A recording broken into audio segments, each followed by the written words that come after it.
Hi 3 மினிட்ஸில் ஒரு ஈஸியான சட்னி பார்ப்போமா. இது பேச்சுலர்ஸ்க்கான சூப்பரான சட்னி. ஸோ இதுக்கு பார்த்திங்கன்னா 2 வெங்காயம் தேவை, 2 தக்காளி.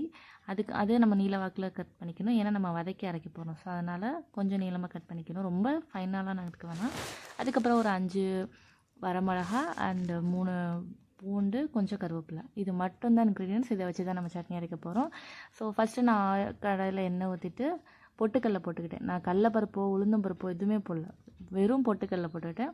அதுக்கப்புறம் வரமிளகா இருந்துச்சுல, அந்த வரமிளகாய் கொஞ்சம் போட்டு அதை நல்லா சாட்டே பண்ணிக்கணும். அப்புறம் இந்த 3 பல் பூண்டையும் போட்டுட்டு இது நல்லா வதக்கி விட்டுக்கணும். இது எப்படி வதங்கணும்னா, லைக் இதோட கலர் வந்துட்டு கொஞ்சம் அந்த மிளகாவோட கலர் பார்த்திங்கன்னா கொஞ்சம் லைட்டாக கலர் சேஞ்ச் ஆகணும். ஸோ அந்த மாதிரி டைமில் அதுவரை நம்ம அதை நல்லா வதக்கணும். இதை வதக்கிட்டே இருந்துட்டு இதை வதக்கி முடிச்சதுக்கப்புறம் நம்ம மற்ற இன்க்ரீடியன்ஸ்லாம் போடணும். நம்ம 1 பை 1 போட்டால் தான் சட்னி நல்லா டேஸ்ட்டாக வரும். எல்லாத்தையும் ஒரே நேரத்தில் போட்டு வதக்கக்கூடாது. ஸோ அடுத்து நான் வந்துட்டு வெங்காயத்தை போட்டுட்டேன். வெங்காயமும் வந்துட்டு நம்ம ஃபஸ்ட்டு வெங்காயத்தை மட்டும் போடணும். வெங்காய தக்காளி சேர்த்து போடக்கூடாது. ஏன்னா வெங்காயம் வதங்க கொஞ்சம் டைம் ஆகும். அதனால் நம்ம வெங்காயத்தை மட்டும் நல்லா போட்டுட்டு இதை வந்துட்டு நல்லா சாட்டே பண்ணணும். இதை கொஞ்சம் வதங்க ஒரு 5 செகண்ட்ஸ் ஆகும். லைக் நம்ம இதோட கலர் கொஞ்சம் சேஞ்ச் ஆகும். ஸோ அப்போ நம்ம தெரிஞ்சுக்கலாம் இது வந்துட்டு நல்லா வதங்கிடுச்சுன்னு. நீங்கள் பார்த்தீங்கன்னா தெரியும் வீடியோவில், ஃபஸ்ட் இருந்ததுக்கும் இப்போக்கும் கலர் கொஞ்சம் மாறி இருக்கு. இது நல்லா வதக்கிட்டோம். வதங்கின இதுக்கப்புறம் நம்ம வந்துட்டு தக்காளி போடணும். நீங்கள் கலர் பார்த்தாலே உங்களுக்கு தெரியுது இல்லையா. ஸோ இந்த மாதிரி ஸ்டேஜில் நம்ம வந்துட்டு தக்காளியை ஆட் பண்ணணும். தக்காளியை நான் வந்துட்டு நீளமாக நறுக்கியிருக்கேன். இதுவும் கொஞ்சம் வதங்க கொஞ்சம் டைம் ஆகும்.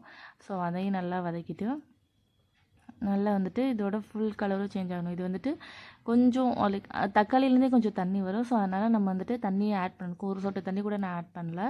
நீங்கள் பார்த்தாலே தெரியும் வீடியோவில். இதை நல்லா வதக்கிட்டுக்கணும். வதக்கி விட்டு ஃபைனலாக வந்துட்டு நம்ம கருவேப்பிலை போடணும். நான் கொத்தமல்லிலாம் எதுவும் போடல, கருவேப்பிலை மட்டும்தான் போட்டிருக்கேன்.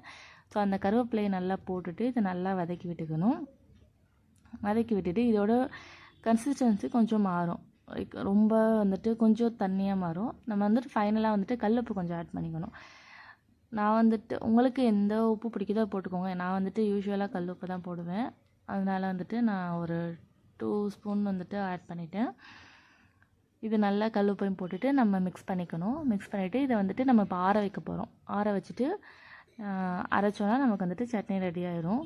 ஸோ நான் உங்களுக்கு வந்துட்டு அந்த சட்னியை வந்துட்டு கன்சிஸ்டன்சி காமிக்கிறேன் எப்படி அரைக்கணுன்ட்டு. நம்ம வந்துட்டு தண்ணியெல்லாம் ஆட் பண்ணவே கூடாது அரைக்கிறப்போ, ஓகேவா. இது நல்லா ஆற வைக்கணும்.